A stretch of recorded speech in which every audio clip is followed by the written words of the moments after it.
আসসালামু আলাইকুম এভরিওয়ান। আমরা অষ্টম শ্রেণীর বাংলা প্রথম পত্র বইয়ের যে প্রথম গদ্যটা আছে অর্থাৎ শরৎচন্দ্র চট্টোপাধ্যায়ের অতিথির স্মৃতি গল্পটা সম্পর্কে জানতে চাচ্ছি। সো এই গল্পে আমরা লেখকের সাথে একটা প্রাণীর অর্থাৎ কুকুরের গভীর বন্ধুত্বের সম্পর্কটা দেখতে পাই। সো আমরা কথা না বলে গল্পের মধ্যে প্রবেশ করি।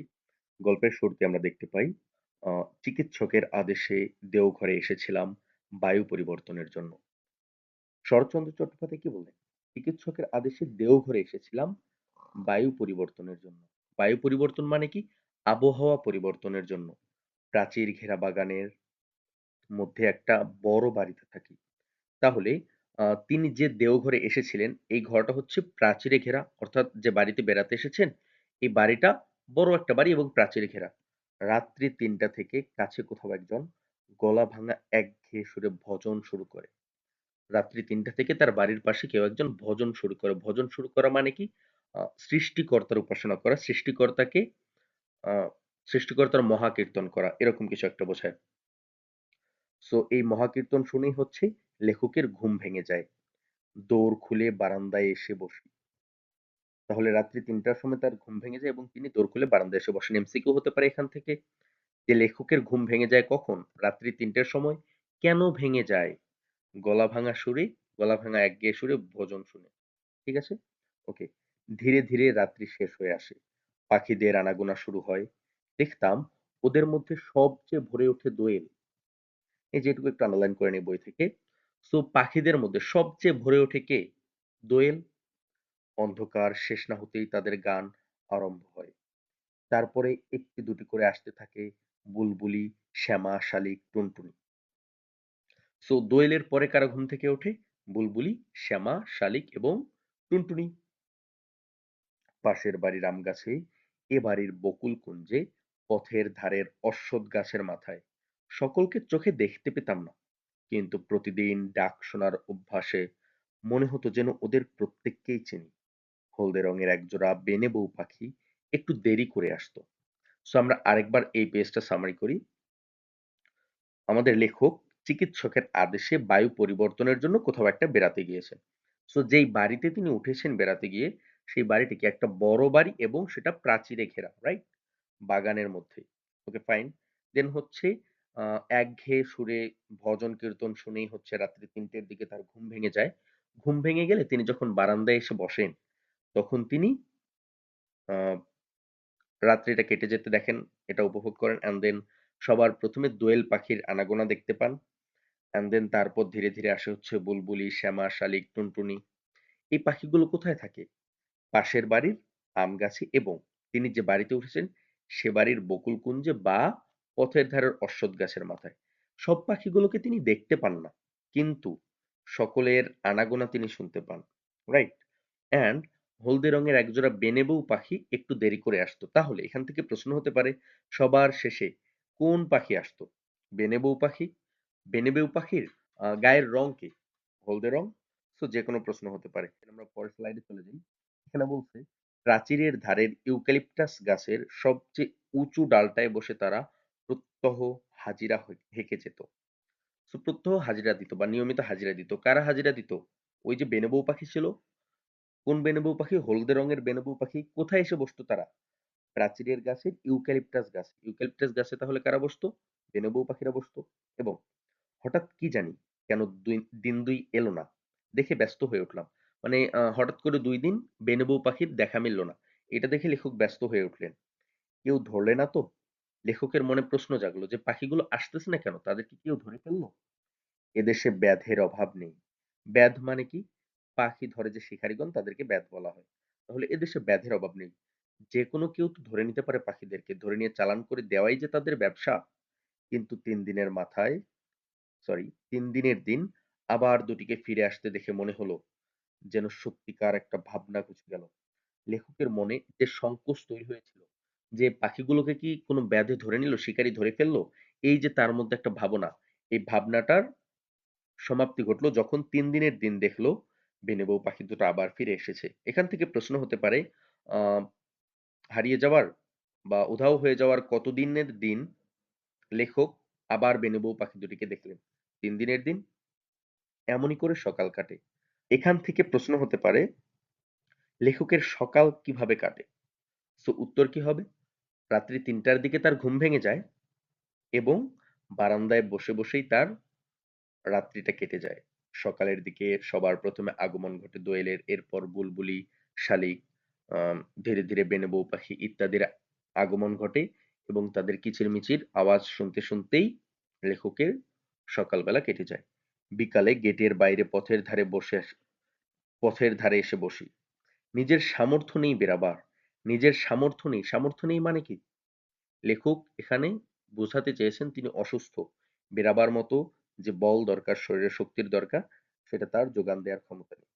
যাদের আছে তাদের প্রতি চেয়ে চেয়ে দেখি, যাদের বাইরে বেরোনোর সামর্থ্য আছে, লেখক গেটের সামনে বসে তাদের চেয়ে চেয়ে দেখতাম মধ্যবিত্ত গৃহস্থের ঘরে পীড়িতদের মধ্যে মেয়েদের সংখ্যাই ঢের বেশি। পীড়িত মানে কি? আ- অসুস্থদের অসুস্থদের মধ্যে, পীড়িত মানে অসুস্থ, সো পীড়িতদের মধ্যে মেয়েদের সংখ্যাটাই ঢের বেশি। প্রথমেই যেত পা ফোলা ফোলা অল্প বয়সী একদল মেয়ে। তাহলে প্রথমেই তার বাড়ির সম্বন্ধে কারা যেত? একদল মেয়ে যেত যাদের পা ফোলা। বুঝতাম এরা বেরি বেরির আসামি। আসামি মানে কি? অপরাধী। বাট এখানে আসামি বলতে রোগীকে বোঝানো হয়েছে। বেরি-বেরি মানে কি? বেরি-বেরি মানে আমরা মনে রাখি ভিটামিন বি এর অভাবে পা ফুলে যাওয়ার এক ধরনের রোগ। তাহলে ভিটামিন বি এর অভাবে আমাদের যদি পা ফুলে যায় দেন এই রোগটাকে আমরা বলি বেরি-বেরি। অ্যান্ড এই বেরি-বেরির রোগে আক্রান্তদেরকে লেখক বেরি-বেরির আসামি বলে উল্লেখ করেছেন। পরবর্তী স্লাইডে আমরা চলে যাই। এখানে বলা আছে, "পোলা পায়ের লজ্জা ঢাকতে বেচারাদের কত না যত্ন।" এখানে মধ্যবিত্তদের কথা বলা হয়েছে, রাইট? সো তাদের ভিটামিন বি এর অভাবে, ভিটামিন বি এর পর্যাপ্ত আম মজুদ না পাওয়ায় তাদের ঘাটতি দেখা দেয় অ্যান্ড এই ঘাটতিটার কারণেই তো তাদের বেরি-বেরি রোগ হয়েছে, রাইট? পা ফুলে গেছে। এই যে লজ্জা, এইটা ঢাকতেই তারা আ নিজের শরীরের যত্ন নেয়। কিরকম যত্ন নেয়? এই যে মোজা পরার দিন নয়, গরম পড়েছে। তবুও দেখি কারো পায়ে আঁট করে মোজা পরা, শক্ত করে মোজা পরা। কেউ বা দেখলাম মাটি পর্যন্ত লুটিয়ে কাপড় পরেছে। সেটা পথ চলার বিঘ্ন, পথ চলতে বাধাগ্রস্ত করে। তবুও কৌতূহলী লোকচক্ষু থেকে তারা বিকৃতিটাকে আড়াল করে রাখতে চায়। বিকৃতিটাকে মানে কি? ওই যে পা ফুলে গেছে, এই অবস্থাটাকে তারা লোকচক্ষু থেকে আড়াল করে রাখতে চায়। আর সবচেয়ে দুঃখ হতো আমার একটি দরিদ্র ঘরের মেয়েকে দেখে। সে একলা যেত। সঙ্গে আত্মীয়-স্বজন নেই। শুধু ৩ টি ছোট, ছোট ছেলে-মেয়ে। বয়স বোধ করি ২৪-২৫। সো এখান থেকে এমসিকিউ প্রশ্ন হতে পারে যে লেখক সবচেয়ে বেশি আফসোস করতেন কাকে দেখে? দরিদ্র ঘরের একটি মেয়েকে দেখে। সেই মেয়েটির বয়স কত? ২৪ বা ২৫। কিন্তু দেহ যেমন শীর্ণ, মুখ তেমনই পাণ্ডুর। কোথাও যেন একটু রক্ত নেই। রক্তশূন্যতায় ভুগতেছে, রাইট? সো শক্তি নেই নিজের দেহটাকে টানবার। তবুও সবচেয়ে ছোট ছেলেটি তারই কোলে। তাহলে দরিদ্র ঘরের মেয়েটির কোলে কে ছিল? সবচেয়ে ছোট ছেলেটি ছিল। সে তো আর হাঁটতে পারে না। অথচ ফিরে আসবারও ঠাঁই নেই। কি ক্লান্তই না মেয়েটির চোখের চাহনি। সেদিন সন্ধ্যার তখনও দেরি আছে। দেখি জনকয়েক বৃদ্ধ ব্যক্তি ক্ষুধা হরণের কর্তব্যটা সমাধা করে যথাশক্তি দ্রুতপদেই বাসায় ফিরছেন। সম্ভবত এরা বাত ব্যাধিগ্রস্ত। সন্ধ্যার পূর্বেই এদের ঘরে প্রবেশ করা প্রয়োজন। তাদের চলন দেখে ভরসা হলো। ভাবলাম যাই, আমিও একটু ঘুরে আসি গে। সো দেন এখান থেকে আমরা কি দেখলাম? লেখক নিজে অসুস্থ, দ্যাটস ওয়াই চিকিৎসকের পরামর্শে তিনি বেড়াতে এসেছেন, রাইট? আবহাওয়াটা পরিবর্তন করে এসেছেন যাতে মনটা ভালো থাকে। অ্যান্ড দেন এসে তিনি নিজের সামর্থ্যে কুলাতে না পেরে বাইরে বের হতেন না। সো বিকেলবেলা কি করতেন? গেটের ধারে একটু বসতেন অ্যান্ড হঠাৎ একদিন দেখলেন কি সন্ধ্যার পর সরি সন্ধ্যা হতে কিছুক্ষণ বাকি ছিল অ্যান্ড তিনি দেখলেন যে কিছু বৃদ্ধ লোক যারা হচ্ছে রোগাক্রান্ত, রাইট? তারাও হচ্ছে আ ক্ষুধা মিটিয়ে ঘরে মানে ঘরে ফিরতেছে, রাইট? Okay fine. সো তাদেরকে যখন হাঁটতে দেখলো তখন লেখকের উপলব্ধি হলো যে তারা যদি পারে আমি কেন পারব না? সো এই চিন্তা থেকেই লেখকও নিজে, নিজে বললেন, "আমিও একটু ঘুরে আসি গে।" সেদিন পথে, পথে অনেক পেরালাম। লেখক কোথায় ঘুরতে বেরিয়েছিলেন? পথে। অন্ধকার হয়ে এলো। ভেবেছিলাম আমি একাকী। হঠাৎ পেছনে চেয়ে দেখি একটি কুকুর আমার পেছনে চলেছে। বললাম, "কিরে?" যাবি আমার সঙ্গে? অন্ধকার পথটায় বাড়ি পর্যন্ত পৌঁছে দিতে পারবি? সে দূরে দাঁড়িয়ে লেজ নাড়াতে লাগলো। বুঝলাম সে রাজি আছে। বললাম, তবে আয় আমার সঙ্গে। পথের ধারের একটা আলোতে দেখতে পেলাম কুকুরটার বয়স হয়েছে, কিন্তু যৌবনে একদিন শক্তি সামর্থ্য ছিল। সো লেখক চিন্তা করতেছেন যে ওকে ফাইন, আমি বয়স্ক, আমিও চলাচল করতে পারতেছি না। লাইক কুকুরটাও তো সেম, আমি যৌবনে যেমন একদম তাগড়া ছিলাম, চলাচল করতে পারতাম, কুকুরটারও তো একসময় যৌবন ছিল, রাইট? সো একসময় সেও শক্তির সামর্থ্যবান ছিল। তো লেখক এটাই বুঝিয়েছেন। তাকে অনেক কিছু প্রশ্ন করতে করতে বাড়ির সম্মুখে এসে পৌঁছালাম। গেট খুলে দিয়ে ডাকলাম, ভেতরে আয়। তো লেখক বাসা পর্যন্ত পৌঁছে গেট খুলে দিয়ে কুকুরকে ডাকলেন, ভেতরে আয়। আজ তুই আমার অতিথি। এই যে লেখক এখানে এসে কুকুরটিকে নিজের অতিথি বলে সম্বোধন করলেন, এবং এখান থেকেই গল্পটির নাম হয়েছে অতিথির স্মৃতি। অতিথির স্মৃতি মানে হচ্ছে এখানে লেখক কুকুরটার সঙ্গে তার যে স্মৃতিটা ছিল এটাকেই বোঝাতে চেয়েছেন। দেন আমরা পরবর্তীতে চলে যাই। সে বাইরে দাঁড়িয়ে লেজ নাড়াতে লাগলো, কিছুতে ভিতরে ঢোকার ভরসা পেল না। দ্যাট মিনস কুকুরটা মানুষকে ভরসা করতে পারতেছিল না যে ওকে ফাইন, আমি মানুষের বাসার ভেতরে যাব, এরপর আমার পরিণতিটা কি হবে, সে এটা ভেবেই ভয় পাচ্ছিল। দেন দ্যাটস ওয়াই সে ভরসা না পেয়ে ভেতরে ঢুকলো না। আলো নিয়ে চাকর এসে উপস্থিত হলো, গেট বন্ধ করে দিতে চাইলো। বললাম, না, খোলাই থাক, যদি আসে ওকে খেতে দিস। লেখক অতিথির খাবার দায়িত্ব কাকে দিলেন? খাবারের দায়িত্ব কাকে দিলেন? চাকরকে দেন। ঘন্টাখানেক পর খোঁজ নিয়ে জানলাম সে আসেনি। কোথায় চলে গেছে? পরদিন সকালে বাইরে এসে দেখি গেটের বাইরে দাঁড়িয়ে আমার সেই কালকের অতিথি। বললাম, কাল তোকে নেমন্তন্ন করলাম, এলি না কেন? জবাবে সে মুখপানে চেয়ে তেমন লেজ নাড়াতে লাগলো। বললাম, আজ তুই খেয়ে যাবি, না খেয়ে যাস নে, বুঝলি? প্রত্যুত্তরে সে শুধু ঘন ঘন লেজ নাড়ল। অর্থ বোধহয় এই যে, সত্যি বলছো তো? কুকুরটির মনে সন্দেহ যে লোকটা কি আমাকে সত্যিই খেতে রাখতেছে, নেমন্তন্ন করতেছে, নাকি ভেতর গেলে আমার জন্য বড় কোনো বিপদ অপেক্ষা করছে। রাত্রে চাকর এসে জানালো সেই কুকুরটা এসে আজ বাড়ির বাইরের বারান্দার নিচে উঠানে বসে আছে। বামুন ঠাকুরকে ডেকে বলে দিলাম ও আমার অতিথি, ওকে পেট ভরে খেতে দিও। দেন কুকুরটির খাবারের দায়িত্ব কাকে দিল এবার? বামুন ঠাকুরকে। পরের দিন খবর পেলাম অতিথি যায়নি। সো আমাদের বাসায় যদি অতিথি আসে, খাবার দাবারের পর অতিথিকে আপ্যায়ন করার পর অতিথি বিদায় নিয়ে চলে যায়। বাট লেখক দেখতে পেলেন তার অতিথি আসছে, তাকে খাবার দেওয়া হলো, আজকে সে নেমন্তন্ন গ্রহণ করেছে, বাট তারপর যে চলে যাওয়া উচিত ছিল সে চলে যায়নি। এরপর আতিথ্যের মর্যাদা লঙ্ঘন করে সে আরামে নিশ্চিন্ত হয়ে বসে আছে। এই যে আতিথ্যের মর্যাদা লঙ্ঘন করে মানে কি? সে আতিথেয়তা গ্রহণ করেছে অ্যান্ড দেন তার চলে যাবার কথা, বাট সে চলে না গিয়ে নিশ্চিন্তে বসে আছে। বললাম, তা হোক, ওকে তোমরা খেতে দিও। আমি জানতাম প্রত্যহ খাবার তো অনেক ফেলা যায়, এতে কারো আপত্তি হবে না। লেখক জানতেন তার বাসায় যে পরিমাণে রান্না হয়, সবার খাবারের পর কিছু পরিমাণ খাবার প্রত্যেকদিন ফেলে দিতে হয়, নষ্ট হয়ে যায়। তো এই খাবারটা যদি তার অতিথি গ্রহণ করে তাহলে কারোর আপত্তি হবার কথা না। কিন্তু আপত্তি ছিল, এবং অত্যন্ত গুরুতর আপত্তি। তাহলে কার আপত্তি ছিল? আমাদের বাড়িতে খাবারের যে প্রবল অংশীদার ছিল এ বাগানের মালির মালিনী। মালি মানে কি? আহ বাগানে যিনি কাজ করেন, ফুল বাগানে যিনি কাজ করেন তিনি হচ্ছেন মালি। আর মালির মালিনী মানে হচ্ছে মালির স্ত্রী। এ আমি জানতাম না। তাহলে তার বাড়ির অবাঞ্ছিত যে খাবারগুলো ছিল তার প্রতি অধিকার সবচেয়ে বেশি ছিল মালিনীর। বাট মালির বউয়ের যে অধিকার আছে সেটা মালিক পক্ষ নিজেই জানতো না। তার বয়স কম, দেখতে ভালো, খাওয়া সম্বন্ধে নির্বিকার চিত্ত। চাকরদের দরদ তারপরেই বেশি। তাহলে বাড়িতে আর যে সকল কাজের লোক আছে তারা কার পক্ষে? মালির বউয়ের পক্ষেই। অতএব আমার অতিথি করে উপবাস। অতিথির পেটে আর খাবার জোটে না। বিকেলে পথের ধারে গিয়ে বসি, দেখি অতিথি আগে থেকেই বসে আছে ধুলোয়। বেড়াতে বার হলে সে হয় পথের সঙ্গী। জিজ্ঞাসা করি, হ্যাঁ অতিথি, আজ মাংস রান্না কেমন হয়েছিল রে? হাড়গুলো চিবোতে লাগলো কেমন? সো লেখক কি জানতেন? লেখক জানতেন আমার অতিথির জন্য প্রত্যেকদিন খাবার কিছুটা বরাদ্দ থাকতেছে। আমি যে খাবার খাচ্ছি, সেও তো একই খাবার খাচ্ছে। আজকে যেহেতু বাড়িতে মাংস রান্না হয়েছিল, দ্যাট মিনস অতিথিও হাড়গুলো পেয়েছে। বাট বাস্তবতা হলো মালি বউয়ের কারণে অতিথি খাবার পায়নি। And then আসি, সে জবাব দেয় লেজ নেড়ে। মনে করি মাংসটা তাহলে ওর ভালোই লেগেছে। জানি না যে মালি বউ তারে মেরে ধরে বার করে দিয়েছে।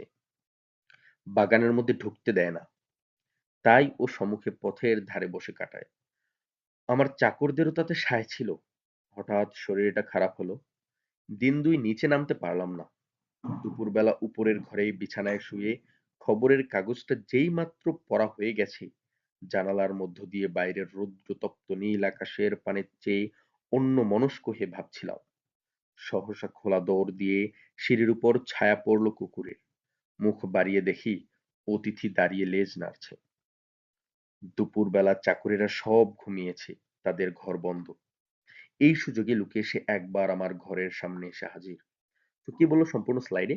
এখানে আমরা দেখতে পাচ্ছি যে এই যে লেখকের যে অতিথি আছেন, সে হচ্ছে লেখকের সঙ্গে দেখা করতে পারছিল না। কারণ কি? লেখক ২ দিন ঘরের বাইরে যায়নি। এবং কুকুর যখন আসার চেষ্টা করতেছিল তখন মালিবউ সহ বাড়ির যে অন্যান্য চাকররা ছিল তারা তাকে আসতে দিচ্ছিল না, অ্যান্ড এই ভয়ে সেও আসতে পারতেছিল না।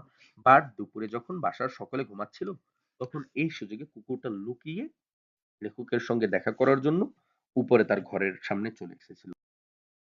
ভাবলাম ২ দিন দেখতে পাইনি, তাই বুঝি আমাকেও দেখতে এসেছে। ডাকলাম, আয় আয় অতিথি, ঘরে আয়। সে এলো না, সেখানে দাঁড়িয়েই লেজ নাড়তে লাগলো। জিজ্ঞাসা করলাম, খাওয়া হয়েছে তোরে? কি খেলি আজ? হঠাৎ মনে হলো ওর চোখ দুটো যেন ভিজে ভিজে, যেন গোপনে আমার কাছে কি একটা নালিশ করতে চায়। কি নালিশ করবে? লেখক দেন বুঝতে পারলেন তার সঙ্গে কিছু একটা হয়েছে, অ্যান্ড তিনি আন্দাজ করলেন যে ওকে ফাইন, তাকে খাবার দেওয়া হচ্ছে না বা এটা। চাকরদের থেকে তিনি জানতে পারলেন এরকম কিছু একটা।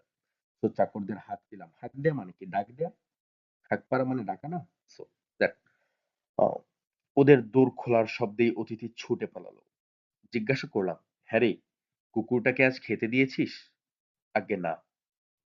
চাকরদের থেকে উত্তর এলো, আজ্ঞে না, মালিবউ ওরে তাড়িয়ে দিয়েছে যে। আজ তো অনেক খাবার বেঁচেছে। সেসব কি হলো? লেখক প্রশ্ন করলেন, আজকে তো অনেক খাবার বেঁচে গেছে, এগুলো কি হলো? মালিবউ চেঁচে পুছে নিয়ে গেছে। কে উত্তর দিল? চাকর উত্তর দিল। আমার অতিথিকে ডেকে আনা হলো। আবার সে বারান্দার নিচে উঠোনের ধুলোয় পরম নিশ্চিন্তে স্থান করে নিল। মালিবউয়ের ভয়টা তার গেছে। বেলা যায়, বিকাল হলে উপরের বারান্দা থেকে দেখি অতিথি এই দিকে চেয়ে প্রস্তুত হয়ে দাঁড়িয়ে। বেরোতে যাবার সময় হলো যে। শরীর সারল না। দেওঘর থেকে বিদায় নেবার দিন এসে পড়ল। আমরা যদি একটু খেয়াল করে দেখি, লেখক কিন্তু অসুস্থতার কারণে নিজের বাসা থেকে দূরে কোথাও একটা এসেছিলেন বেরোনোর জন্য। রাইট? তো এই যে ঘুরতে এসেছিলেন তার সময় শেষে এখন আবার ফিরে যেতে হবে। সেটাই বলল। দেওঘর থেকে বিদায় নেবার দিন এসে পড়ল। তবুও দিন ২ দেরি করলাম নানা ছলে। আজ সকাল সকাল জিনিস বাঁধাবাঁধি শুরু হলো দুপুরের ট্রেনে। দুপুরের ট্রেন। আচ্ছা। সকাল থেকে জিনিস বাঁধাবাঁধি শুরু হলো দুপুরবেলা লেখকের ট্রেন। গেটের বাইরে সার গাড়ি এসে দাঁড়ালো। মালপত্র বোঝাই দেওয়া চলল। অতিথি মহাব্যস্ত। অতিথি মানে কাকে বোঝানো হলো? কুকুর। কুকুরটা মহাব্যস্ত। কুলিদের সঙ্গে ক্রমাগত ছোটাছুটি করে খবরদারি করতে লাগলো কোথাও যেন কিছু খোয়া না যায়। তার উৎসাহই সবচেয়ে বেশি। একে একে গাড়িগুলো ছেড়ে দিলে আমরা গাড়ি আমার গাড়িটাও চলতে শুরু করলো। স্টেশন দূরে নয়। সেখানে পৌঁছে নামতে গিয়ে দেখি অতিথি দাঁড়িয়ে। কিরে, এখানেও এসেছিস? সে লেজ নেড়ে তার জবাব দিল। কি জানি মানে কি তার? টিকিট কেনা হলো, মালপত্র তোলা হলো। ট্রেন ছাড়তে আর ১ মিনিট দেরি। সঙ্গে যারা তুলে দিতে এসেছিল তারা বকশিশ পেল। কারা কারা বকশিশ পেল? সঙ্গে যারা লেখককে তুলে দিতে এসেছিল। পেল না কেবল অতিথি। অতিথির বকশিসের প্রয়োজন তো নেই, তাই না? সো গরম বাতাসে ধুলো উড়িয়ে সামনেটা আচ্ছন্ন করেছে। যাবার আগে তারই মধ্য দিয়ে ঝাপসা দেখতে পেলাম স্টেশনের ফটকের বাইরে দাঁড়িয়ে এক দৃষ্টে চেয়ে আছে অতিথি। ট্রেন ছেড়ে দিলে বাড়ি ফিরে যাবার আগ্রহ মনের মধ্যে কোথাও খুঁজে পেলাম না। কেবলই মনে হতে লাগলো অতিথি আজ ফিরে গিয়ে দেখবে বাড়ির লোহার গেট বন্ধ, ঢুকবার জো নেই, উপায় নেই, পথে দাঁড়িয়ে দিন দুই তার কাটবে, হয়তো নিস্তব্ধ মধ্যাহ্নের কোনো ফাঁকে লুকিয়ে উপরে উঠে খুঁজে দেখবে আমার ঘরটা, হয়তো ওর চেয়ে তুচ্ছ জীব শহরে আর নেই, তবুও দেওঘরে বাসের কটা দিনের স্মৃতি ওকে মনে করেই লিখে রেখে গেলাম। সো আশা করি আমরা এই গল্পটা কিছুটা হলেও বুঝতে পেরেছি। দেন আমাদের এখানে শব্দার্থ দেয়া আছে। ভজন মানে হচ্ছে ঈশ্বর বা দেবদেবীর স্তম্ভী বা মহাকীর্তন অথবা প্রার্থনামূলক গান যেটাই হোক। দোর মানে হচ্ছে দরজা বা দুয়ার। কুঞ্জ মানে হচ্ছে লতাপাতায় আচ্ছাদিত বৃত্তাকার স্থান বা উপবন। বেরি মানে কি? ওই যে বললাম ভিটামিন বি এর অভাবে হাত পা ফুলে যাওয়ার রোগ। আসামি, আসামি শব্দটা দ্বারা এই যে আদালতে অপরাধের দায়ে অভিযুক্ত ব্যক্তিদের বোঝানো হয়। বাট এইখানে রোগাক্রান্ত ব্যক্তিদের বোঝানো হয়েছে। আমরা এগুলো গল্পেই শুনে আসছি। পাণ্ডুর মানে হচ্ছে ফ্যাকাশে হয়ে যাওয়া। মালি মানে হচ্ছে মালা রচনাকারী বা মালাকর অথবা বেতনের বিনিময়ে বাগানের কাজে নিযুক্ত ব্যক্তি। আমরা দেখেছিলাম মালিনী মানে হচ্ছে মালির স্ত্রী। নেক্সটে যাই আমরা। লেখক পরিচিতি। শরৎচন্দ্র চট্টোপাধ্যায় 1876 সালে পশ্চিমবঙ্গের হুগলি জেলার দেবনন্দপুর গ্রামে জন্মগ্রহণ করেন। এই যে এই লাইনটি ইম্পর্টেন্ট। কোথায় তিনি জন্মগ্রহণ করেন? হুগলি জেলার দেবনন্দপুর গ্রামে জন্মগ্রহণ করেন। কত সালে? 1886 সালে। দেন হচ্ছে তার কৈশোর ও যৌবনের অধিকাংশ সময় ভাগলপুরের মাতুতালয়ে কেটেছে। কোথায় কেটেছে? ভাগলপুরে। তিনি কলেজ শিক্ষা শেষ করতে পারেননি। 1903 সালে জীবিকার সন্ধানে রেঙ্গুনে যাত্রা করেন। তিনি রেঙ্গুনে যাত্রা করেন কত সালে? 1903 সালে। কেন রেঙ্গুনে যাত্রা করেন? জীবিকার সন্ধানে? 1916 সাল পর্যন্ত তিনি রেঙ্গুনেই ছিলেন, যেখানে অবস্থানকালে সাহিত্য সাধনায় আত্মনিয়োগ করেন। 1907 সালে ভারতী পত্রিকায় বড় দিদি প্রকাশিত হলে তার সাহিত্যিক খ্যাতি ছড়িয়ে পড়ে। তাহলে কোন পত্রিকায় তার এই যে বড় দিদি রচনাটা প্রকাশিত হয়? বড় দিদি পত্রিকায়, সরি, ভারতী পত্রিকায়। রচনাটার নাম কি? বড় দিদি। তাহলে ভারতী পত্রিকায় 1907 সালে তার কোন রচনাটি প্রকাশিত হয়? বড় দিদি রচনাটি। এরপর একে একে গল্প উপন্যাস লিখে তিনি বাংলা সাহিত্যের সবচেয়ে জনপ্রিয় লেখকে পরিণত হন। সাধারণ বাঙালি পাঠকের আবেগকে তিনি যথাযথভাবে উপলব্ধি করতে পেরেছিলেন। তার বিখ্যাত উপন্যাসগুলোর মধ্যে রয়েছে পল্লী সমাজ, দেবদাস, শ্রীকান্ত, গৃহদাহ, দেনা পাওনা, পথের দাবি, শেষ প্রশ্ন ইত্যাদি। সাহিত্য প্রতিভার স্বীকৃতি হিসেবে তিনি কলকাতা বিশ্ববিদ্যালয় থেকে জগত্তারিণী স্বর্ণপদক এবং ঢাকা বিশ্ববিদ্যালয় থেকে ডি.লিট উপাধি লাভ করেন। বাংলা সাহিত্যের এই কালজয়ী কথাশিল্পীর জীবনাবসান ঘটে 1938 খ্রিস্টাব্দে কলকাতায়। তাহলে তিনি মৃত্যুবরণ করেন কলকাতায় কত সালে? 1938 সালে। পাঠের উদ্দেশ্য দেয়া আছে, পাঠ পরিচিতি দিয়ে। আমরা জাস্ট একটু কষ্ট করে দেখে নেব। অ্যান্ড দেন আমরা দেখি এই অতিথির স্মৃতি থেকে আমাদের কত রকম প্রশ্ন আসতে পারে, রাইট? আমরা এমসিকিউ প্রশ্নগুলো একটু দেখি। সো আমি এমসিকিউ আকারে রাখিনি, আমি জাস্ট প্রশ্নগুলো লিখেছি অ্যান্ড এক কথায় উত্তরগুলো লিখে রাখছি। আমরা দেখি এখানে অতিথির স্মৃতি গল্পের লেখক কে? দেখে আসলাম শরৎচন্দ্র চট্টোপাধ্যায়। লেখক কোথায় গিয়েছিলেন বায়ু পরিবর্তনের জন্য? দেওঘরে। লেখক কেন দেওঘরে গিয়েছিলেন? বায়ু পরিবর্তনের জন্য। লেখক কোথায় থাকতেন? প্রাচীর ঘেরা বাগানের একটি বড় বাড়িতে। রাত্রি কয়টায় লেখকের ঘুম ভেঙেছে? তো ৩টায় আমরা গল্পে পড়েছিলাম না? কি শুনে লেখকের ঘুম ভাঙল? ভজনের শব্দ শুনে। সবচেয়ে ভোরে কোন পাখি উঠতো? দোয়েল। দোয়েলের পরে কোন পাখিগুলো আসতো? বুলবুলি, শ্যামা, শালিক ইত্যাদি। রাইট? ওকে ফাইন, দেন আমরা নেক্সট হলদে রঙের একজোড়া কোন পাখির কথা বলা হয়েছে? ওই যে বেনে বউ পাখির কথা বলা হয়েছিল। বেনে বউ পাখি কোথায় বসতো? ইউক্যালিপটাস গাছের উঁচু ডালে। পাখি ২ দিন না আসায় লেখক কি ভাবলেন?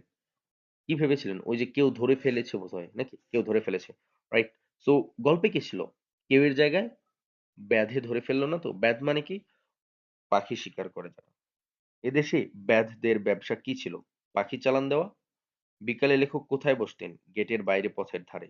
লেখক কাদের বেশি দেখতেন? অসুস্থ মেয়েদের। অল্প বয়সী মেয়েদের কি রোগ ছিল? বেরি-বেরি। বেরি-বেরি রোগটা কি? আমরা অলরেডি ২ বার পড়েছি। বেরি-বেরি মানে হচ্ছে ভিটামিন বি এর অভাবে হাত পা ফুলে যাওয়া। মেয়েরা ফোলা পা কিভাবে ঢাকতো?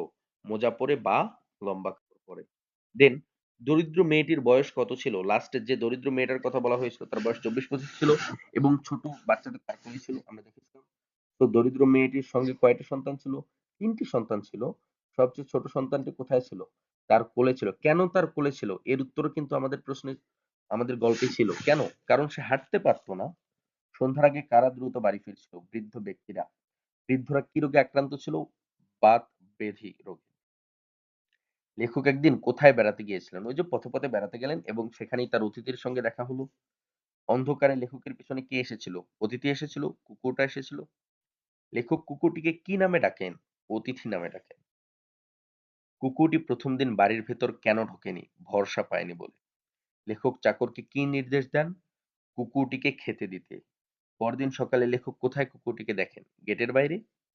কুকুরটি লেখকের কথার জবাব কিভাবে দিত? ল্যাজ নেড়ে নেড়ে। রাতে কুকুরটি কোথায় বসেছিল? বাইরে বারান্দার নিচে উঠোনে। লেখক কাকে কুকুরকে খাওয়ার দায়িত্ব দিলেন? বামুন ঠাকুরকে। কার কারণে কুকুরটি ঠিকমতো খাবার পেত না? মালি বউয়ের কারণে। মালির বউ কুকুরটির সঙ্গে কি করত? তাড়িয়ে দিত তাকে। কারণ কি? মালি বউ নিজেকেই অবাঞ্ছিত খাবারের মানে বেঁচে থাকা খাবারের একমাত্র অধিকারিণী মনে করত। তো ৩৩ নম্বর প্রশ্ন হচ্ছে কুকুরটি কোথায় বসে থাকতো? পথের ধারে ধুলোয়। লেখক বেড়াতে গেলে কুকুরটি কি করত? পথের সঙ্গী হতো। লেখক ভাবতেন কুকুরটি কি খেয়েছে? মাংস ও হাড় খেয়েছে। বাট সে মাংস ও হাড় খেতে পারতো না। কারণ কি? কারণ সে আসলেই মালি বউ তাকে তাড়িয়ে দিত। বাস্তবে কুকুরটি কেন খাবার পেত না? মালির বউ খাবার নিয়ে যেত। লেখকের শরীর কেমন হয়েছিল? শরীর অসুস্থ ছিল বিধায় তো তিনি এসেছিলেন না। এই যে খারাপ বলতে এই খারাপ মানে কি? অসুস্থ হওয়া, অন্য কিছু না। লেখক কয়দিন নিচে নামতে পারেনি? ২ দিন।